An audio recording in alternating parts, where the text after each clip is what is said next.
Hello everyone. In this video we will study linkage. It's altogether a new phenomenon for you and it is again very important. So stay tuned till the end.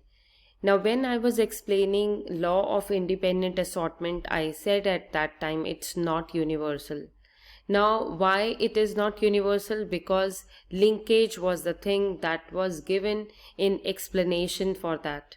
So linkage, whenever it happens, it never allows law of independent assortment. We will see how it happens.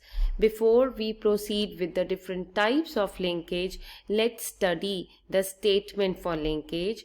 Linkage refers to the tendency of genes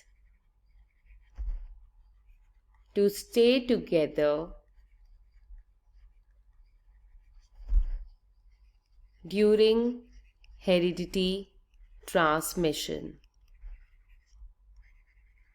Here I have taken a homologous chromosome, and on the homologous chromosome I have shown the genes. See here, the locus is going to be the same here for the purple gene, and for the blue gene of course it is same. That's why they are known as homologous, because the gene locus is same on the homologous chromosome. Now these genes, they have a little distance between them. So when the gametes are going to form by the process of meiosis, then what will happen? This will go in gamete 1, and these alleles or genes will also go in the similar fashion. They will not going to get separate, and this homologous chromosome will go in another gamete, because that is what happens in meiosis 1, anaphase 1. The homologous chromosomes, they are separated to each other and they move to opposite poles. That is why it is written in the statement, tendency of a gene to stay together during the heredity transmission.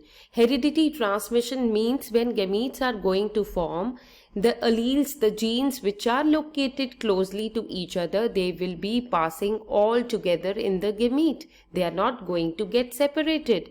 Now we will see what are the different types of linkage.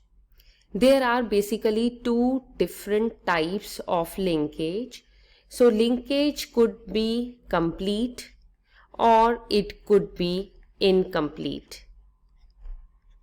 Now to make it easily understandable, we will take the example of the F1 hybrid of a dihybrid cross. So let's take here, suppose this is our F1 hybrid that was formed as a result of dihybrid cross, right? Now we are crossing it with the homozygous recessive individual, right? Suppose I have taken this cross. Now the gametes which will be formed by this parent will be capital R, capital Y, capital R, small r, capital Y, and small r, small y. Here the gamete will only be one small r and small y. So if you will complete this Punnett square, you will get these individuals, capital R, small y, small y, small r, capital Y, small y, and of course we are getting this individual in the end. Now if you write the expression of it, R means the dominant allele, and in the case of pea plant it always meant round. Y capital means yellow. Here one dominant allele is there, we will write it as round. Here it will be small y means green. Here it will be wrinkled, and capital Y means yellow. If you have not watched my videos on dihybrid cross, test cross, please do watch it. In that video I have explained everything in detail, and the expression of the last individual will be wrinkled and green. So 4 individuals are there. If we are assuming it to be 100%, that means 4 individuals are there, so we will divide the value by 4 and it will give the answer as 25%. Means every organism or every genotype which we are receiving here, it is 25%. And if we want to write the phenotypic ratio, it will come out to be 1:1:1:1:1. Till here we have already done in the test cross. Now see here, this combination here, it is resembling to our this parent, and this combination here in the end, this also resembles to this parent. But if you talk about the ones which are colored with green, means round and green and wrinkled yellow, these are the new combinations which we have got, because here the expression was round and yellow with the parent. Here the expression was wrinkled and green. So same type of expression has been received by how many individuals? So if you see, out of these individuals, how many of them are resembling the parents? 25% plus 25%, they are resembling the parents. That means 50% of the offsprings of the next generation, they are resembling the parents. But what about these which are colored in green? They are altogether the new combinations. That means they are the product of the crossing over. That is why we can say them as the, because they are formed as a result of crossing over, thus we will say them as the crossovers, and crossovers can also be known as recombinants. So if you see, they are 25% plus 25%, and that makes 50%. So parental combination is 50%. And recombinants or crossovers, they are also 50%. This is the general scenario. Now what happens in complete linkage? The name itself is telling you that the genes will be completely linked. They will not do any crossing over.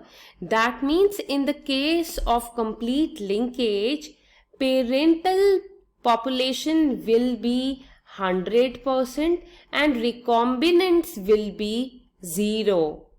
This is important. So in linkage, there are two types of it, complete and incomplete. In complete linkage, as we have seen in the given example, in a general cross, recombinants are 50%, parents are 50%. In complete linkage, there will be no crossovers. That's why it is written 0. Right? Because the alleles are located so closely to each other, they will not get separated by crossing over process, which occurs in the meiosis 1, prophase 1, Pachydine stage. Right stage is the Pachydine stage of the prophase 1. They are not going to get separated, and as a result, they will be passing in the gametes as such. Right? So this is complete linkage. Now we will study incomplete linkage. Incomplete linkage means genes or alleles, they are incompletely linked. Means there was a little bit of distance between them, and because of crossing over, they have separated with each other. But the extent of separation will not be complete. That's why we are calling it as incomplete linkage. So very important thing, in incomplete linkage, the parental combinations will be more than 50%. And recombinants will be less than 50%. We will study this with the help of an example. Here they might give you that these are the F2 individuals which you have received, right?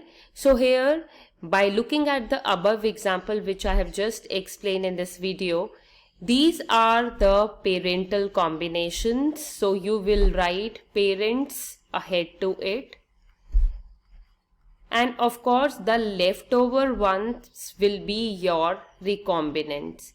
Now, first of all, we need to find out whether parents are 50% or they are more than that. So, if you add on parents, they are 60 plus 60, that means 120. And recombinants are 40 plus 40 means 80. Total individuals which you have received are 60 plus 40 plus 40 plus 60, that means 200. Now 50% of 200 is how much? 50% of 200 is 100, right? So parent should also be 100 and recombinant should also be 100. But see here, parents are 120. Recombinants are less than 100. So that means parental combination is more than 50. Recombinants are less than 50. So which term will be used to define them? We will say that genes are incompletely linked with each other and exhibiting incomplete linkage. Incomplete linkage example is Lathyrus odoratus. This is the name of the plant which is commonly known as sweet pea. In them, the parental combination was more than 50%, and of course recombinants, they were less than 50%. This is important. Now we will understand the term what are linkage groups. Sometimes in boards they ask the question how many linkage groups are there, and they will give you the chromosome number. So if you see human beings, in each cell we have how many chromosomes? 46 chromosomes. These are the chromosomes which are present in pairs, right? So this is the diploid chromosome number.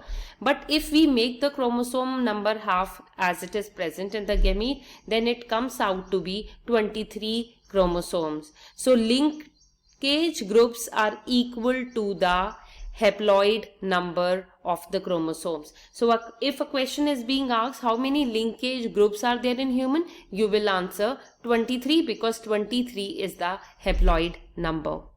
I hope this was helpful. In next video we are going to study the relationship between linkage and crossing over. So stay tuned and thank you.